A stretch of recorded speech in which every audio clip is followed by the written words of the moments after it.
Tonight, alarming charges against two senior care workers in Florida. No, for real, stop playing. Let's stop playing. You're peeing on yourself. You're watching what the sheriff's office says is two women live streaming their abuse of a dementia patient on Snapchat and laughing about it. So embarrassing.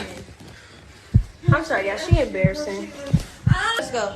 Lock her in the closet. Investigators providing an edited portion of that video, blurring the victim. Put your pants on. Police arrest a nurse accused of abusing an elderly woman in her care. The victim was found in a basement, severely malnourished. To hurt me, and the bitch don't even know me. At 86 years old, Bernice Starnes is full of spunk. She's traveled the world, seen a lot, but never anything like this. I hope that they beat her. Some of the women in prison beat her every day for as long as she's in there. Some people might say that's harsh. Well, so what she did to me was even worse.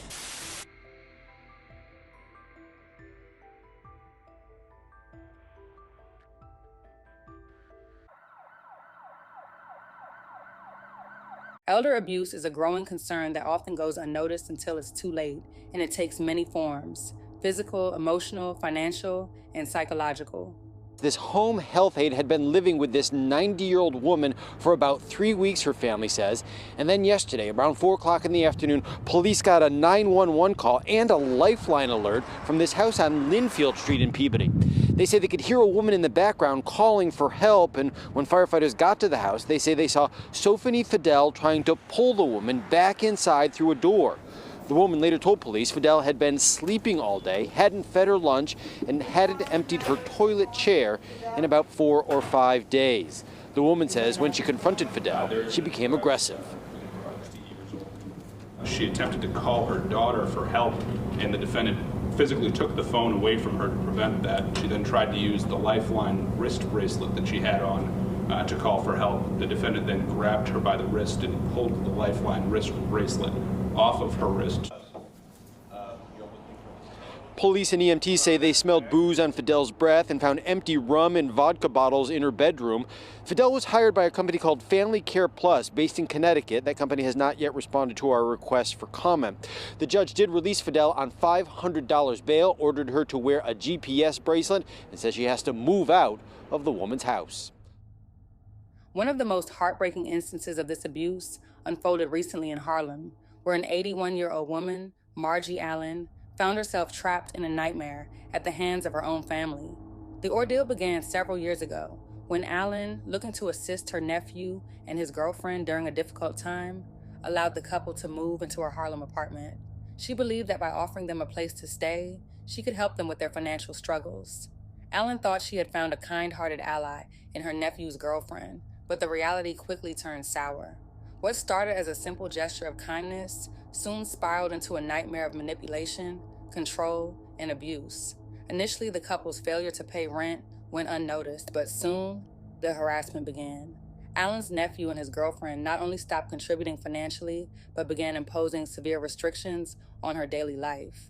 They installed a gate, effectively barring her from using the bathroom or entering the kitchen. Her once safe and comfortable home became a prison. Allen described how she was constantly verbally berated by her nephew's girlfriend, who would curse at her, adding emotional torment to an already tense situation. The abuse escalated further, and eventually the couple resorted to physical violence. At one point, Allen had to call the police after being pushed and shoved. It was clear that their ultimate goal was to seize control of Allen's apartment and finances. She showed Pix 11 News disturbing photos of her living conditions, cluttered hallways, the locked-off spaces, and a sense of confinement that made it impossible for her to feel safe or comfortable in her own home. The situation became so dire that her nephew allegedly made a chilling attempt to have her committed to a psychiatric institution, claiming that Allen was mentally incapable of caring for herself. This was the moment when Allen's life began to change. Desperate for help, she reached out to We All Really Matter, a nonprofit organization founded by Stephanie McGraw, a domestic violence survivor. McGraw and her team immediately stepped in to assist Allen. They helped her navigate the legal system, taking swift action to have her nephew and his girlfriend removed from the apartment. With the help of McGraw and her team, Allen was able to regain control of her life, access counseling, and connect with vital resources that helped her heal both physically and emotionally. Today, Margie Allen is free from the abusive grip of her family members, but her journey has left her with a powerful message for other seniors who may find themselves in similar situations. She now understands the importance of seeking help when facing abuse, no matter how isolated or helpless one may feel. You may think you can handle it by yourself, but you can't, Allen said. You have to find people to help you as I did. Her story highlights a critical issue that many elderly individuals face, but often don't know how to address: the exploitation and abuse that can occur within their own families. The emotional toll of elder abuse is profound, and it's essential for seniors and their loved ones to recognize the signs early and seek help before it's too late. Margie Allen's recovery and newfound freedom are a testament to the strength of the human spirit and the power of community support. But it's also a stark reminder that elder abuse, whether it's physical or psychological, is real and must be confronted with urgency. Organizations like We All Really Matter play an essential role in offering protection, legal assistance, and resources for vulnerable seniors, and they provide an invaluable lifeline for those who find themselves in similarly perilous situations. Elder abuse is a hidden epidemic, but with awareness, resources, and support, victims can reclaim their independence and safety, just as Margie Allen did.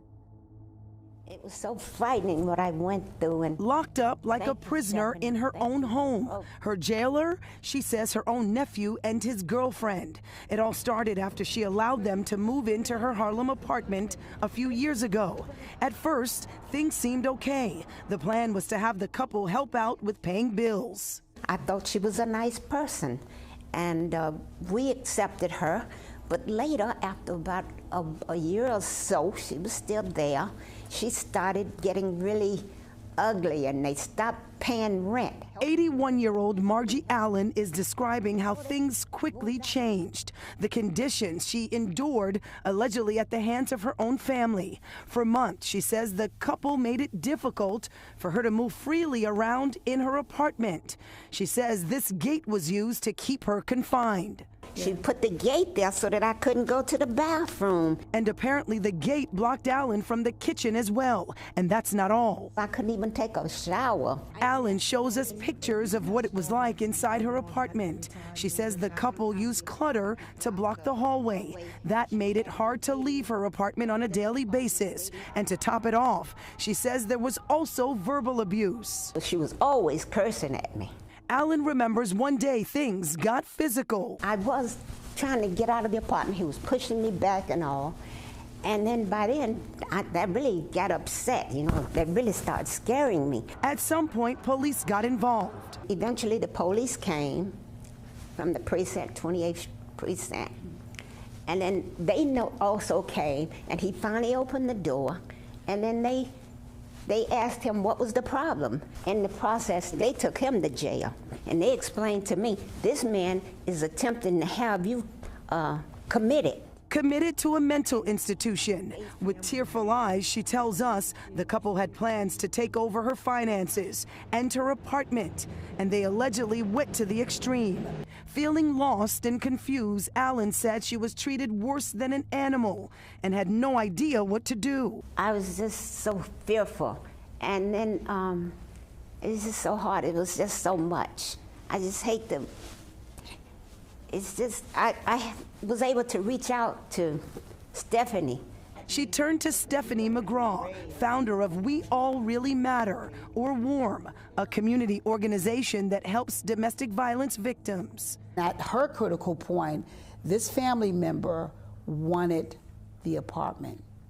And so what they did was went to the court and told the court that she was mentally incapable of taking care of herself. They said, oh, we think she's crazy because she is using the bathroom in a bucket. They had her locked in the back. She couldn't get to the bathroom.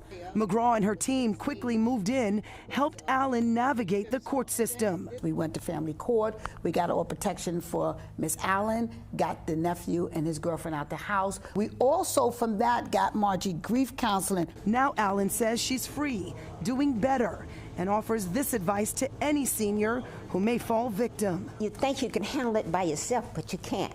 You have to find people that would help you as I did. Allen spends time at Warm, a place she says lives up to its name.